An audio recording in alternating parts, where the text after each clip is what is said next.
8 out of 10 companies that make awesome software struggle to create a great go-to-market strategy and get left behind. When you discuss with founders of software companies about their go-to-market strategy, they invariably talk about the broad high-level segment that they would like to target. For example, you'll hear something like, "We're targeting sales heads of enterprise companies in manufacturing and we'll be building a regional sales team to create a reach." No. That's not what is a go-to-market strategy. That's going to take you like forever to build. Your sales cycle will be more than 8 to 9 months and you'll start to run out of cash and your business will begin to die even before it started. Remember, a go-to-market strategy is different from your regular marketing strategy. A marketing strategy is more long-term and focuses on how a company can reach an identified market over a period of time and look to solving the problem of the customers that it intends to. On the other hand, a go-to-market strategy is more short-term and has to focus on who and how to bring the first few set of customers. This will help you get started on bringing money home quickly so that you can fuel the next set of activities of the business.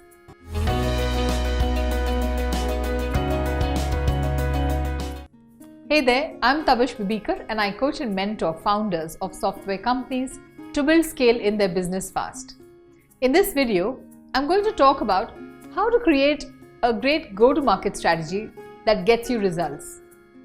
A go-to-market strategy will work best if you try to catch fish where the fish are and look for schools of fish, not just one or two.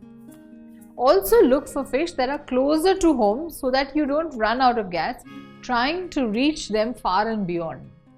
It doesn't matter if your deal sizes are small and you bag orders from clients whose logos other people do not recognize.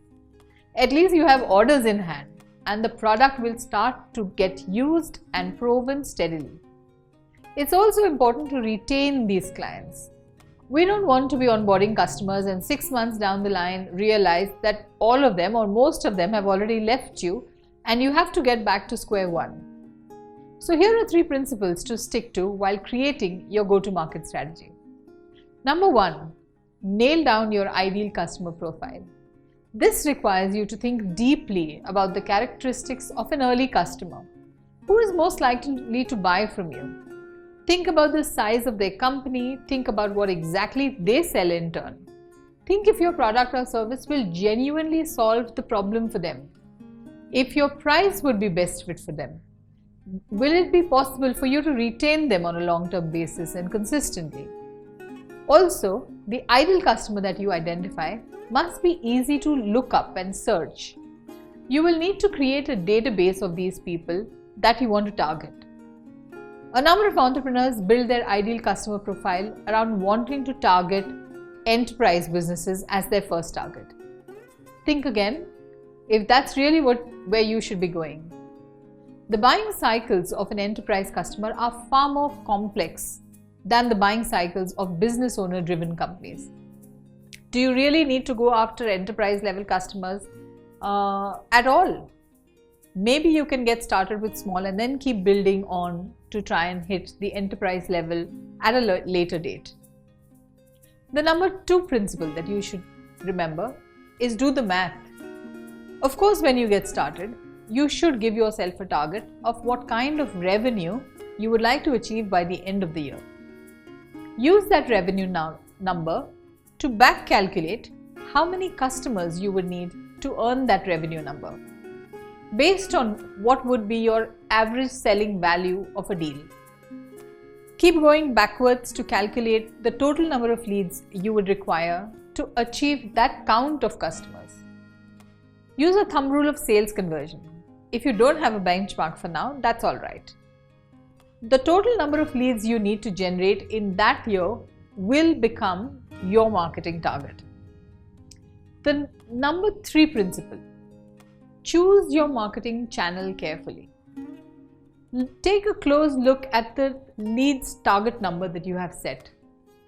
It will now be easier for you to identify the method or the strategy you would need to use to generate those leads. The methods you choose from will depend on the quantity of the leads that you're really looking for. Generally speaking, there are 3 options that you will have on this front. The first one is generate leads organically.